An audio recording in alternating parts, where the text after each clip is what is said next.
आजादी का अमृत महोत्सव।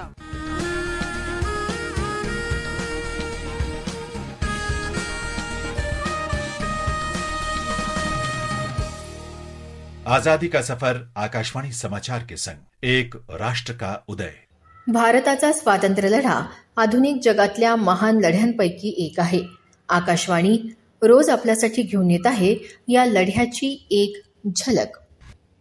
आजच्या भागात आपण बुधू खान यांचं स्मरण करत आहोत। ते महाराष्ट्रातल्या नाशिकचे रहिवासी होते। 1857च्या पहिल्या स्वातंत्र्ययुद्धात त्यांनी आपल्या भागातल्या लोकांसह इंग्रजांशी लढा दिला।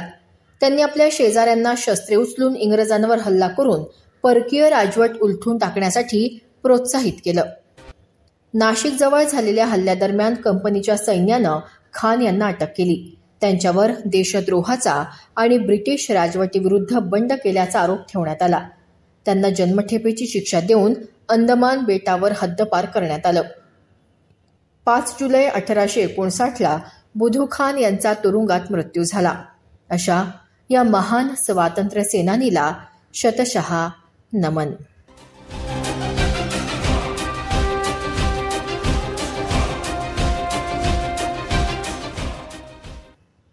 तारादास मुखर्जी यांचं देखील आज आपण स्मरण करत आहोत।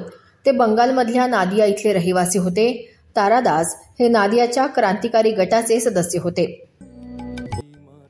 कृष्णानगर इथल्या मिरवणुकीसंदर्भात त्यांना दोषी ठरवण्यात आलं आणि 24 मे 1930ला 6 महिन्यांच्या तुरुंगवासाची शिक्षा झाली।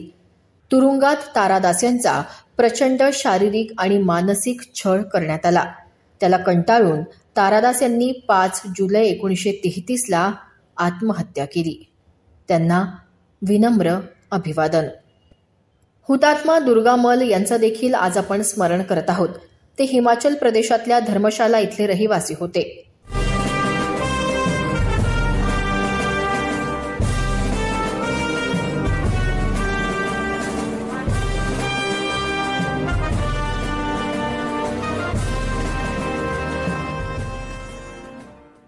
सुरुवातीला दुर्गामल हे ब्रिटिश भारतीय लष्कराच्या गुरखा रायफल्समध्ये हवालदार होते। त्यानंतर ते 1942मध्ये सिंगापूर इथल्या आझाद हिंद सेनेत सामील झाले। त्यांना गोरखा स्पेशल कॉर्प्सचा कॅप्टन बनवण्यात आलं होतं।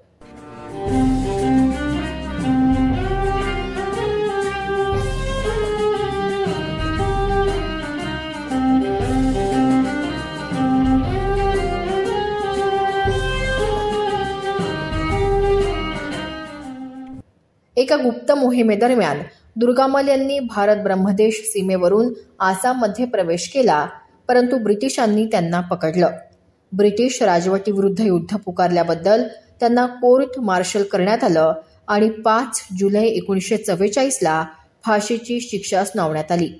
25 ऑगस्ट 1944ला दिल्लीच्या जिल्हा कारागृहात त्यांना फासावर चढवण्यात आलं।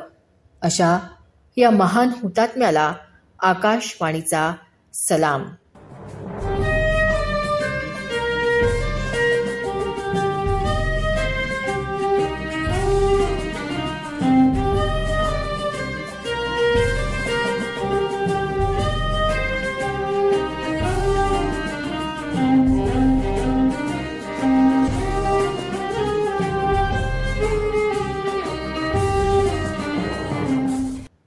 गाथा स्वातंत्र्य सेनानींची या कार्यक्रमात आज इतकंच।